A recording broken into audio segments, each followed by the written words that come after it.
theme of today was around ransomware, but it was good to understand some of the challenges, some of the problems, the solutions that they wanted to work with and how they addressed them, and have a collaborative ethos amongst the South African community to be collaborative, open up their ideas and thoughts and to work together. It's really important that you work as a team.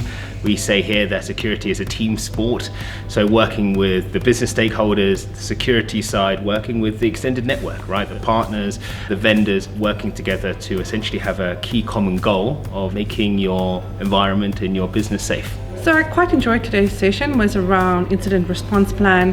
There was a lot around visibility, around segmenting the network and using a risk-based approach to convince your C-level executives around cyber. We discussed that you'll never completely be in control of what's going on in the environment, but to be aware and then obviously to be resilient in building that resilience and prevention and having the right tools, but also having the maturity capability of those tools in your environment to be able to get to a level of acceptable protection. Well, we were across many industries, so it's good to understand why they are saying what they are saying.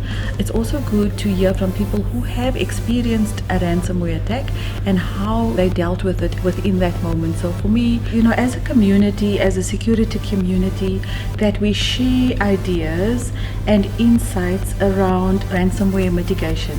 I think one of the hot topics under ransomware is the topic around, do you pay the ransom or don't you? There's no definitive yes or no answer around that. One has to assess the situation, the risk. There was a very vibrant conversation around that. So in short, my expectations were met. The best thing about having this conversation is we're all talking the same thing. We're all referencing similar initiatives that we're working on. Coming back to your questions, we're all talking ransomware, we're all talking phishing, we're all talking data compromise as some of the cybersecurity threats that we're all monitoring and making sure that, we build our cybersecurity frameworks to be resilient as our own organizations. The main takeaway from this session for me was the techniques, the tactics, and how we all have to be making sure that we prepare for something to happen.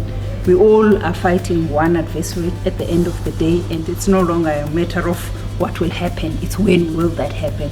So we need to make sure that we're keeping up to date, we understand and are clued up with what's emerging as technology and embrace that kind of emergence of technology and then put the business as usual, the as is the fundamentals of cybersecurity. I think we need a lot of this as the industry, especially in the country, because it gives us opportunity to share our challenges within the cybersecurity space and also just to look at what other threats other people are facing, and you also can go back and say, look, we need to prepare for these kind of threats if you're not already, but also just to network with the colleagues within the same space. We don't get to do that. Most of the time we just behind our computers get frustrated by these threats and we don't have time to engage with other colleagues within the same space, share knowledge, share ideas, and how do we move forward to improve our security posture.